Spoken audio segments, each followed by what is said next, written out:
همزه حرف منو بشنو. مامان بس کن دیگه. همزه خودتو کنترل کن. لطفاً. همزه بیا اینجا بشین اینجا. مامان ول کن دیگه تو رو خدا. همزه من برات تعریف میکنم. بیا بشین. مامان خواهش میکنم نکنین. بشین اینجا پسرم بشین. به منم بگین بالاخره چی شده؟ جگرگوشم امروز دنیا رو سرش آوار شد. منم توی این وضعیت نمیتونم تنهاش بذارم. یعنی چی؟ میکنم. کسی خونه هست یا همه توی گوشاشو پنبه گذاشتن؟ مامان مسئول زای خدا ول کن. بشین همزه.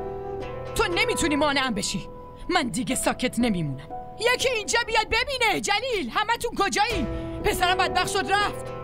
همزه کافیه. خودتو کنترل کن و ناراحت نباش، مخصوصا برای زنی مثل حاله که به هیچ وجه. حاله کجاست؟ چی شده؟ اتفاقی براش افتاده؟ خیریتی است؟ همزه تو بگو بهم حاله کجاست؟ این چطور بگه؟ دارین میبینید که پسر من داغون شده. این اون مردیه که زنشو با معشوق زنش توی خونش گیر انداخته. چرت و پرت نگو شهناز.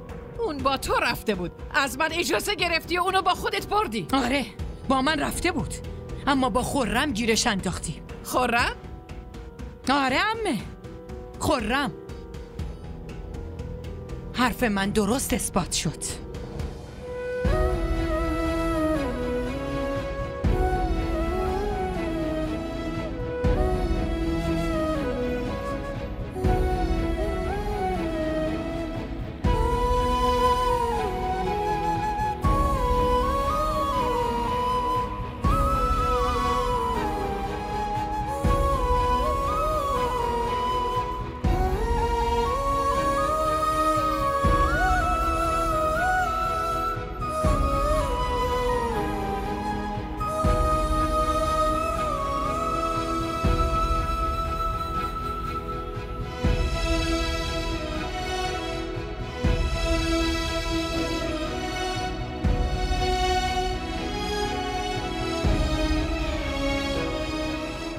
زود باش همزه، به مامان بزرگت بگو.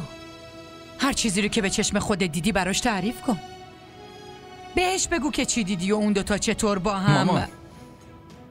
مامانو چی؟ تو هنوزم به فکر آبروی اون هستی، اونی که آبروی تو را حفظ نکرد؟ مامان بس کنید لطفا. من چه چیزایی که تحمل نکردم، همه به من چه حرفایی که نزدن، چقدر منو تحقیر کردن، منو دیوونه گفتن، حسود گفتن، اما دیگه ساکت نمیمونم. من دیگه حرف میزنم، من با صدای بلند به همه دنیا تعریف میکنم. تو هم باید منو همراهی کنی و با من یک جا حرف میزنی. من به حرف تو اعتماد ندارم. من نه حرف تو رو میشنوم نه حرف پسرتو میشنوم.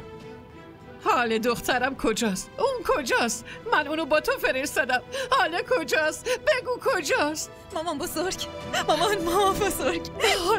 حال عزیزم. مامان بزرگ من خودم نرفته بودم، بهم اعتماد کنین، من خودم نرفته بودم. همسه به من اعتماد کن، من خودم نرفته بودم، من تنها نرفته بودم. هنوزم حاله؟ هنوزم بهت اعتماد کنم؟ آره هنوزم همسه، چون ایشون همه این نقشه رو کشیده. به من اعتماد کن. زنمو بهم گفت من به مامان بزرگ بگم که پیش دکتر میریم. من نمیخواستم برم، من دلم نمیخواست جایی برم، ولی زنمو بهم گفت. آره این نقشه من بود. من منکر این حرف نیستم. من دارم میگم میخواستم چهره واقعیت رو به همه نشون بدم، میخواستم به همه بگم. بگو همزه، بگو چی شنیدی، بگو چی دیدی. چی شنیده؟ تو چی داری میگی؟ چی بهش نشون دادی ها؟ همین که من دروغ نمیگفتم عمه. نوه شما و اون خرم. ادامه ندین مامان لطفا. آره تو مثل همیشه دروغ میگی شهناز. تو هنوزم دروغ میگی. من نه حرف تو رو قبول دارم و نه حرف پسر تو. حاله من همچین آدمی نیست. بگو حاله، به من قسم بخور، لطفاً بگو که تو با اون خرم هیچ ارتباطی نداری. بگو همه این حرفا دروغه.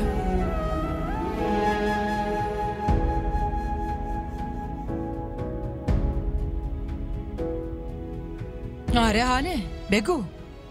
به جون مامان بزرگت قسم بخور. حرف بزن حاله، تو رو جون من قسم حاله. بگو.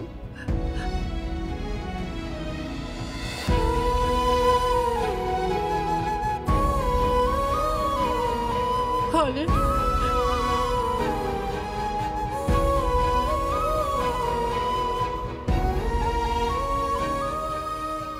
من ازت پرسیده بودم حاله. من ازت سوال کرده بودم.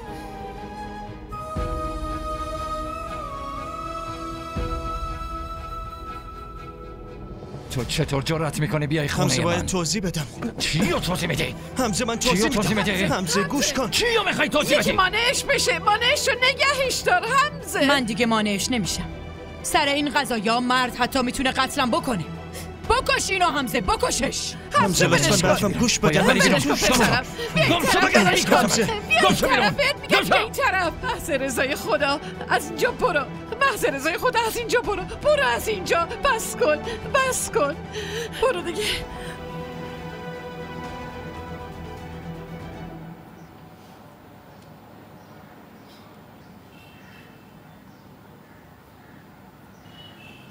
الو سلام علیکم. بله خورمم.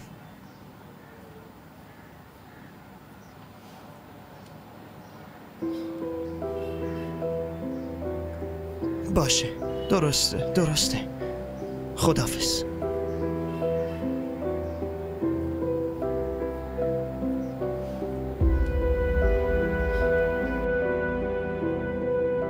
بریم حمزه، با من بیا. कोई तो हो मेरा अपना, कोई तो सहारा हो, गम मेरे ठहर तो जाए कोई किनारा हो। ठेस ऐसी दिल पे लगी क्या गुनाह हमारा था, मांगते हैं ये खुदा से प्यार ना दोबारा हो, प्यार ना दोबारा हो। تقدیر جب سے تجھ سے. همراه ما باشید و فراموش نکنید که سابسکرایب کنید تا بهترین سریال ها را با دوبله فارسی از تلویزیون دیدی تیوی تماشا کنید.